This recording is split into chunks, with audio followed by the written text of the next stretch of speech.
Esse é o primeiro documentário realizado pela TV Câmara Suzano. Entre seus objetivos estão o resgate histórico e a aproximação do legislativo com a população. A participação feminina na política é um tema de extrema importância para a construção da cidadania do nosso município. Assista.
Na nossa família não havia político nenhum, mas a minha mãe era muito amiga do prefeito Estevão Galvão de Oliveira. Os dois eram muito amigos, se conheceram. Aí o Estevão a convidou, o Estevão já era vereador na época, se não me engano.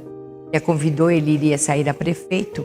Ele a convidou para ser candidata a vereadora e ela aceitou, com todos os desafios, porque em 1976, mulher que saísse como candidata a vereadora era trajada por vários nomes absurdos. Mas a minha mãe, desafiando todos os sistemas, todas as situações, ela decidiu sim sair como candidata a vereadora de Suzano. Inclusive votei nela. Foi muito bom a primeira vez que votei na minha mãe.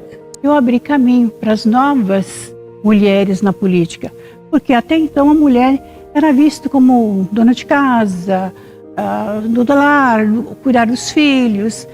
Então está completando esse ano 40 anos. Não fui a primeira, eu fui a segunda vereadora eleita democraticamente.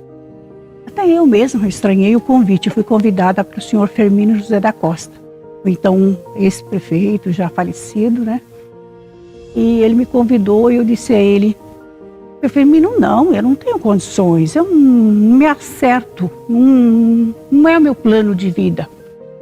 Quero ser mãe, não me interessou na época. Depois pensei, conversei com as minhas irmãs, aí chegamos a pensar em trocar. Ter uma outra irmã minha, que era advogada, aí levei a sugestão para o seu Firmino. Ele falou: não, carismática é você que vai sair, vereador. Tudo bem, vamos lá, fomos à luta, e eu fui a quarta mais votada do município. Éramos em 15, 13 homens, 2 mulheres. Era catequista, tinha um coral, essas coisas. Então aí os amigos me incentivaram. Por que você não tenta sair, você vai ter mais possibilidades? Eu sempre gostei muito, desde pequena, né? Eu sempre aprendi com os meus pais, né? E esse gosto pela política vem desde muito cedo. Eu fui convidada pelo falecido Gessé. Ele passou em casa e disse que o PL estava precisando, né, de mulheres engajadas, precisavam de mulheres corajosas, e se eu poderia ir. E em agosto de 2012 eu fui eleita, né? Que eu vou atribuir ao seio familiar. Porque o meu pai, ele gostava muito de estar no meio político. Na época das campanhas, ele gostava de participar, de pedir voto. Na verdade, o vereador eleito foi o vereador Gessé. Ele faleceu vítima de um acidente aéreo, né? E o vereador Marçal assumiu porque ele era o primeiro suplente. Depois de 1 ano e 3 meses que o vereador Marçal assumiu, ele também sofreu um acidente automobilístico, vindo a falecer. E eu assumi por 1 ano e meio o cargo parlamentar. Minha mãe, ela era uma pessoa que trabalhou na política desde a época de Firmino, né? Então, nós crescemos, eu cresci dentro dessa questão da política, né? Amando a política, conhecendo a política, trabalhando com os políticos. Nossa família era uma família envolvida mesmo na cidade de Suzano. Surgiu essa oportunidade, eu falei, realizando o sonho da minha mãe. Vou realizar esse sonho. E aí meus irmãos, sentei com eles, conversamos, vamos fazer, vamos, e deu certo, né? Nunca foi um sonho, né? Nunca foi um sonho igual com a polícia, igual outros sonhos que eu tive quando moleca, de aeromoça, de professora, essas coisas. Foi numa época que meu marido precisou, ele era segurança, foi vereador, e aí ele caiu na ficha suja, porque na época que ele estava de segurança, houve uma intervenção que ele precisou agir e caiu na ficha suja. O pessoal achou que ele não poderia mais vir candidato, ele tinha todo um trabalho junto à comunidade, junto às pessoas que acreditavam no trabalho dele. E aí o pessoal achou que ele não poderia mais, aí ele conversou comigo, aliás com um grupo, né, que eles tinham um grupo político, que eles conversaram comigo, eu resolvi aceitar. Aceitei a proposta, aceitei o desafio e resolvi entrar. Mas eu falo, gente, que eu devo gratidão ao meu marido, porque se hoje eu sou o que sou, foi porque ele me colocou, né? Ele me deu essa oportunidade de estar onde eu estou e de eu mostrar para o povo que votaram em mim, que acreditou em mim, né? De que eu ia dar continuidade a um trabalho que sempre foi dele. Mas a gente discute bastante politicamente, mas tem coisas que eu tenho minha opinião própria. Eu acho que essa direção ajuda a entender esse processo, né? Porque isso é muito usual, né? As pessoas entrarem na política por uma questão de capital familiar, ou seja, a pessoa já tem um membro da família, pai, avô, mãe, tio, irmão, irmã, marido, que já tem uma carreira política, então você herda, de certa forma, esse capital, né? Você já tem esse vínculo que facilita a sua entrada na política. Você conhece mais da máquina, vamos dizer assim, né? Porque você já tem uma pessoa. Isso é comum no Brasil, isso não é comum só para as mulheres, isso é comum tanto para os homens. Vamos pegar aí quem são os homens eleitos, a gente vai ver que é filho de alguém, é neto de alguém, é irmão de alguém. Infelizmente, nós somos cota. Em 2012, eu fui convidada a ser candidata a vereadora, né? Eu trabalhei a campanha política sem muito conhecimento aprofundado. Foi muito difícil porque não tinha recurso. E o recurso que se tinha, a gente tentou trabalhar. O próprio marido não deixa, os próprios filhos não deixam, né? Eu sofri uma resistência da minha família, até da minha filha mesmo, né? Quando eu disse desse processo. E fica assim muito mais difícil para a gente. Há uma cobrança de, por exemplo, dos afazeres da casa, dos cuidados dos filhos, das responsabilidades que nós temos, né? A gente tem que chegar em casa e tem que dar conta de muita coisa. Né, de muitos afazeres, de muitas responsabilidades. É que, na verdade, assim, a mulher, quando ela pensa em assumir alguma coisa, ela tem muitos afazeres, vamos dizer assim, né? Ela cuida de esposa, ela cuida de casa, ela cuida de marido, muitas vezes ela trabalha, e aí não dá muita oportunidade nesse sentido de sair, né? Eu vejo tanta mulher com potencial que saiu candidatas, mas que eu via que não ia conseguir, mas não por falta de competência, entendeu? Por falta de apoio, porque a gente precisa, em época de campanha, falar sobre o nosso potencial, e às vezes não é isso que chega aonde deve se chegar, entendeu? Para ela obter a vitória no final. Eu acredito que é muita mídia para a mulher estar na política, mas o apoio de fato não é real. Acredito que... Eu estou falando porque eu sou vereadora, eu saio candidata e eu tenho apoio do meu esposo, da minha família, das pessoas que acreditam em mim, mas não, sabe, quando tem essas campanhas, mulher na política, tal, não é a realidade. Não é a realidade. O apoio não é o que se passa na televisão, não é.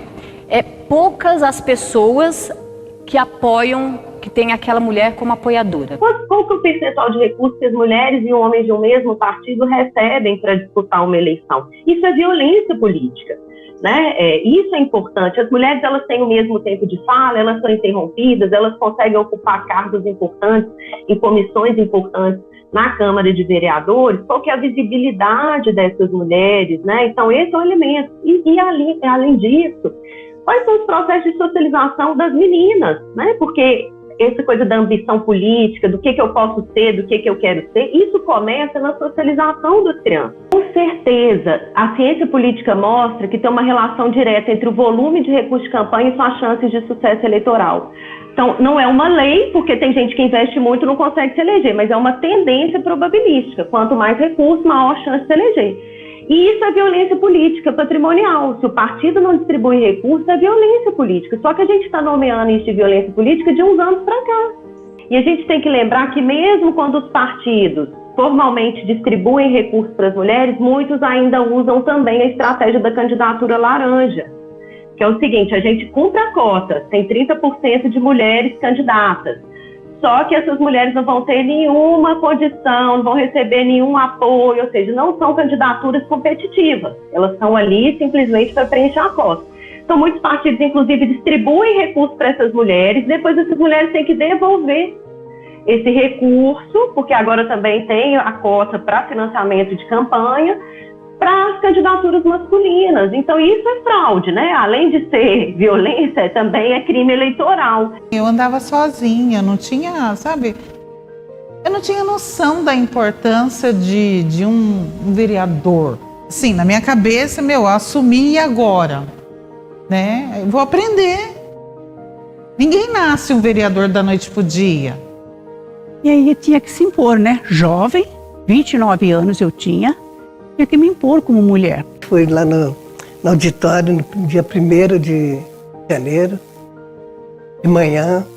Então, foi muito bom, porque veio meus amigos lá da 5ª Divisão, veio tanta gente me dar o apoio. Então, foi muito importante e inesquecível esse dia. Eu não ficava quietinha no gabinete, nem na minha casa, nem na praia, nem em lugar nenhum. Ficava na rua. Então, todo mundo vendo o que um precisava, o que você pretende. Então, essas coisas eu ficava o dia inteiro. Que de fato aconteceu alguma coisa assim de discriminação, não. Às vezes não perguntava a opinião, certas coisas, mas isso aí não tem nada a ver com discriminação. O ato de assumir ali como vereadora foi assim extraordinário. De repente você tem a oportunidade de ter uma melhor visibilidade, de poder fazer melhor para as pessoas. Tinha eu e a Neuza, né, 2 mulheres aqui na Câmara, e não foi fácil. O que eu posso falar é que não foi fácil, mas graças a Deus a gente obteve a vitória, eu sendo a primeira mulher a presidir. Então, quando criança, como eu vi meus pais passarem muita humilhação por ser pobre, por sermos violentos, catarrentos, que é normal de uma criança, mas que tem gente que olha com outros olhos, então eu nunca deixei que isso acontecesse comigo e nem com pessoas ao meu redor, entendeu? Nunca, só de presenciar eu já entro na briga, entendeu? Então, graças a Deus, aqui eu nunca tive, mas porque eu imponho também, né? Eu me imponho porque comigo não rola. Eu mudei demais. Eu falo que eu me identifiquei muito mais hoje na política do que na polícia. Na política, eu acho que eu sou mais livre para ajudar, para fazer, para me expor, falar o que eu penso, falar o que eu acho, porque eu nunca me imaginei eu ser o que sou hoje. Eu não senti assim, nenhum tipo de preconceito fora daqui, mas eu senti muito acolhimento. Eu em cada lugar que eu chegava, representando, na época, o vereador que eu estava de suplente, eram muito acolhedoras, principalmente quando eu falava que eu era policial militar, que eu era do PROERD, que eu já, sabe? Nossa, eu me senti muito acolhida mesmo. Suzano, eu não me senti, assim, nos lugares que eu tive, nenhum tipo de rejeição. De verdade, eu não senti mesmo. Se teve, passou despercebido, porque a minha alegria era tanta que eu não percebi esse tipo de coisa. Eu tive muito carinho pelos demais vereadores, tanto os homens como as mulheres, me receberam muito bem, eles me ensinaram muito, me apoiaram bastante, eu me senti bem acolhida nessa fase. Quando eu assumi o mandato, eu não tive muitas dificuldades, né? Eu já conhecia alguns vereadores e eu fui muito bem recebida. E a gente sempre dialogava, quando tinha projetos a serem aprovados, a gente tentava buscar o convencimento do parlamentar, né? E era sempre, se era um projeto que traria influência à cidade, que era um projeto bom, né? Um projeto constitucional, a gente buscava o convencimento do parlamentar. Então eu não tive dificuldades nem com os homens, né, vereadores, e nem com as mulheres. Muitos dos maridos não aceitam que a mulher saia. E ela ganha, e aí? Entendeu? Ela está aparecendo, ela quer aparecer. E como é que eu fico diante da sociedade ela aparecendo mais do que eu? Né? Em todos os sentidos você encontra essa resistência. Meu pai também, machista, né? Você sabe que era difícil, ele falava, Bitoca, como que você vai fazer isso? Olha as pessoas falando de você. Mas ela falava para ele, é o melhor para mim, Salvador. Você querendo ou não querendo, eu vou lutar pelo meu ideal. Eu quero que a mulher seja livre. Eu lembro que eles tinham algumas discussões com elas interna, né? Interna, na salinha, nada no público, mas aí eu entrava lá na sala, eu via as discussões e falava, nossa mãe, como que eles gritaram com a senhora? Entendeu? Ela falava, não, Luci, isso é coisa de política, que ela não queria me deixar constrangida. Mas você deve votar em tal vereador para a Câmara, esse aqui, tentaram me pressionar, seria assim, ou ir até ele, porque era um tio dele e tal. Faço isso. Aceito, eu não acho que não é a pessoa ideal e eu não vou votar. E não votei. Fui lá meia-noite, manhã cedo, tentando convencer e eu não agi. A minha opinião tem que prevalecer. Por isso que eu digo, a opinião tem que prevalecer.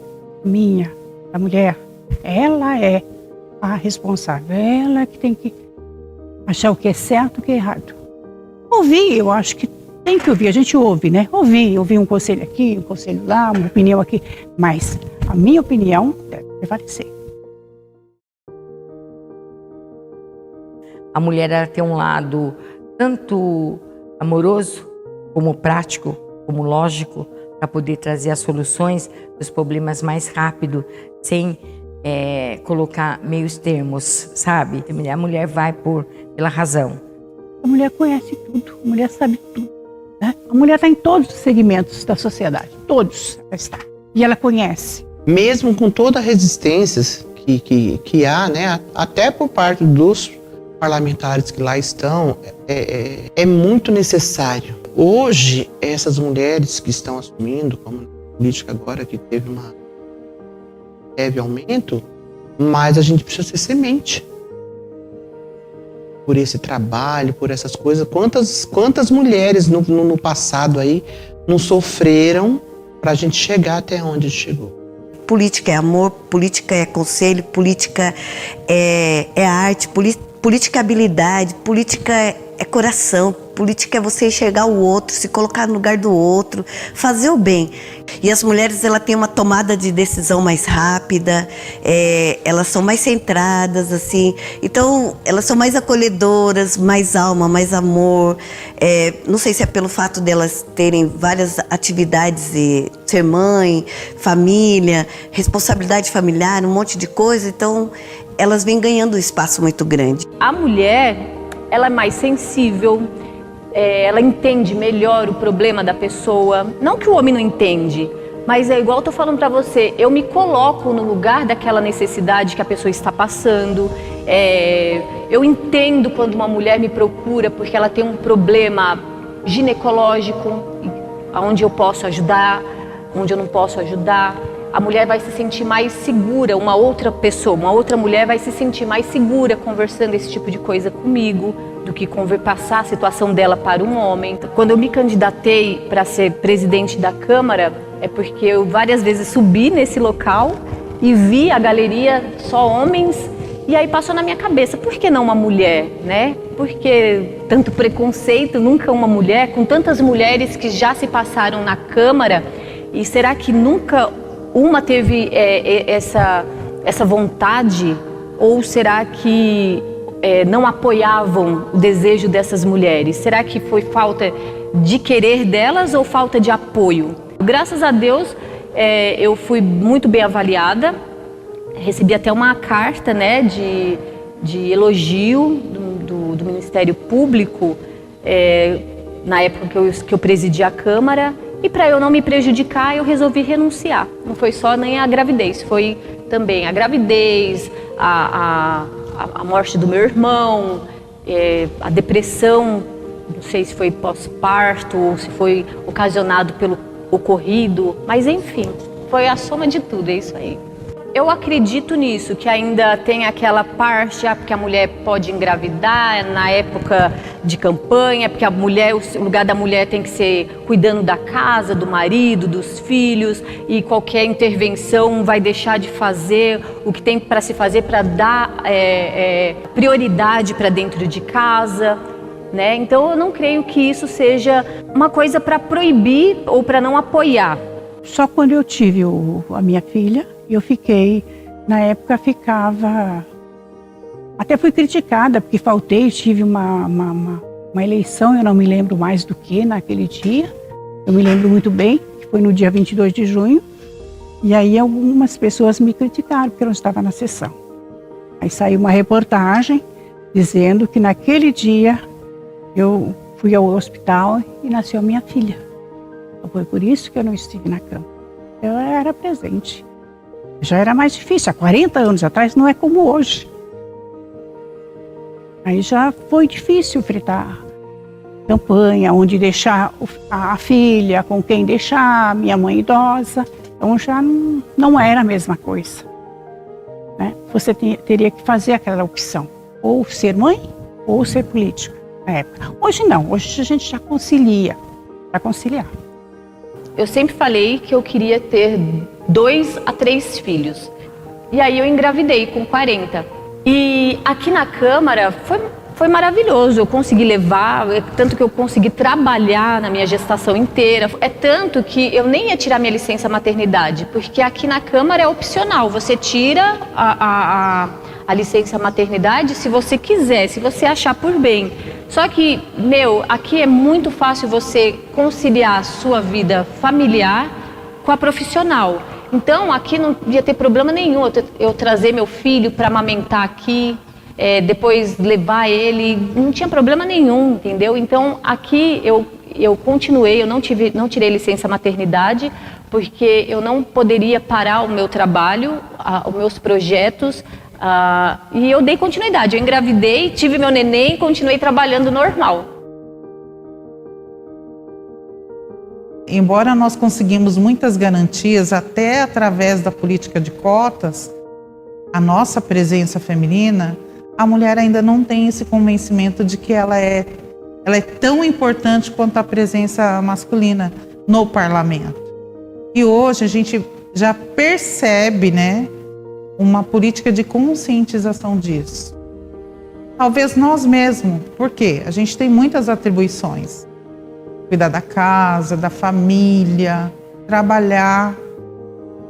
E muitas vezes isso nos causa cansaço mental, físico, né? E de repente você vai se enveredar numa área política, você vai falar, eu não tenho tempo para isso.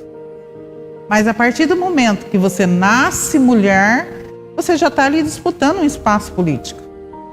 Com relação a exercer um mandato, né, a estar candidata, a buscar conhecimento político, eu vejo que a mulher, às vezes, ela não demonstra muito interesse. E que esse poder de convencimento nós temos que incutir. Por quê? Porque hoje nós somos a maioria. Desde 2012, as mulheres estão indo mais às urnas votarem, né? A gente já tem visto essa pesquisa. Nós temos, com a cota, 30% também de mulheres, elas estão mais na política. Nós estamos caminhando. Vai ser difícil, é só uma indo, outra indo, conseguindo entrar, que aí vai abrir o leque, vai abrir a cabeça das mulheres. Opa, eu acho que os partidos deveriam investir mais nas mulheres. Até na minha época tinha até bastante candidatas. Mas eu acho que pegava assim meio para ter aquele número necessário. Levando em consideração que as mulheres são a maioria, eu acho que muito pouco. Por exemplo, essa legislatura aí só tem uma. E quando a gente fala de uma mulher no espaço de 19 vagas, o recado que está aí é que aquele espaço não é delas. Historicamente, ele foi se constituindo como um espaço masculino, a despeito, né, desse pioneirismo de Suzano, que na sua primeira eleição já consegue incorporar uma mulher no legislativo. Não, isso é um déficit da democracia, significa que a cidadania não está representada. Então, a nossa democracia vai mal. Né? Se a gente olha para esses números, eles indicam que a nossa democracia vai mal. Mais de 50% da população está alijada dos processos decisórios que são cruciais para a vida em sociedade. Parece que mulher não gosta de votar em mulher. Não sei qual a razão, não sei o porquê, mas é o que a gente chega nessa constatação, né? Porque apoio que eu falo é no sentido de verba para a gente comprar material, para distribuir, para a mensagem real chegar no eleitor, entendeu? E a gente vê que tem pessoas do sexo masculino que tem muito mais esse apoio do que a mulher. Não sei se é só porque a mulher, entre aspas, está lá só para cumprir aquela meta, aquela porcentagem obrigatória, ou se realmente não vou dar oportunidade porque não vai rolar, entendeu? Não vai para frente. Mas é oportunidades que eu estou falando, né? Se você acreditar, investir, naquela pessoa, acreditar que realmente ela vai conseguir, entendeu? Pessoas grandes mesmo aí que falam tanto em mulher na política, mas na real não apoia mulher. Porque se não adianta a mulher candidatar se ela não tem como financiar a sua campanha. Campanha é cara, né, gente? E não é só santinho. Hoje em dia as campanhas são cada vez mais digitais. Você precisa de um conhecimento muito específico. Você precisa de especialistas para fazerem isso. Não é qualquer pessoa que sabe fazer uma peça de marketing, que sabe tirar uma boa foto, que sabe técnicas para você filmar. Então, quer dizer, as campanhas elas são caras. Se as mulheres não têm recurso, elas de fato não vão se eleger. Se elas não têm ainda uma tradição de mobilização política, elas não vão se eleger. Se elas não têm processo de formação de liderança feminina, fica muito difícil elas se elegerem, né? E aí cai por terra o argumento de que as mulheres não querem. Mas elas querem, mas quais são as condições que vão ser garantidas para elas? Porque para entrar numa campanha, correr risco de ser xingada, estigmatizada, não é isso? Que é o que acontece nas redes sociais prioritariamente, né? A violência política de gênero se manifesta muito nas redes sociais. Quem que vai querer entrar nisso sem ter chances reais de ganhar, sem saber que houve um investimento real? É um cálculo também, é estratégico também. Porque no final nós não estamos falando de uma questão das mulheres, nós estamos falando de uma questão da democracia, da qualidade da democracia. Quando a gente tem um percentual muito pequeno de um grupo populacional expressivo como as mulheres fora da política institucional, nós estamos falando que nós temos um déficit democrático. Da mesma forma como nós temos tão poucas pessoas negras num país de maioria negra, nós temos um déficit democrático. Isso significa que a democracia está deixando a desejar. A democracia, o que está por trás dela é uma promessa de igualdade política. Né? Essa ideia de todos somos iguais, todos temos direitos, isso está por trás do conceito de cidadania. Né? É essa igualdade que é garantida pelos direitos sociais, civis e políticos. Né? Então, quando essas mulheres, a gente pensa, mulheres mais de 50% da população, 15% da Câmara dos Deputados, 13% dos prefeitos, tem alguma barreira invisível aí. Essa barreira invisível compromete a consolidação da democracia. A mulher é na política, é em casa, é no hospital, é na rua, é em todo lugar. Não tem lugar para mulher, não. Em primeiro lugar, você não podia nem sair candidata. Hoje já tem um diferencial porque alguém lá no passado plantou uma semente, mulheres morreram, sofreram barbaridades por lutar por algo que hoje nós podemos fazer, né? Principalmente sair candidata, a mulher poder votar. Mas hoje está muito melhor para a gente poder... Você tem a liberdade.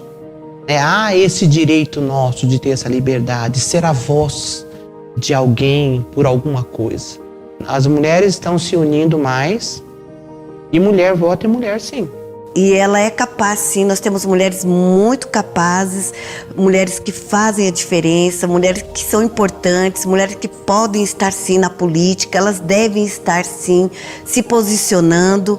E as que não conseguem estar, tem que apoiar as que estão, lutar junto, porque é o nosso trabalho, é a nossa. Nós temos que levantar essa bandeira, porque nós somos mãe, nós somos profissionais, nós temos o mesmo direito e isso é muito válido e é importante, sim.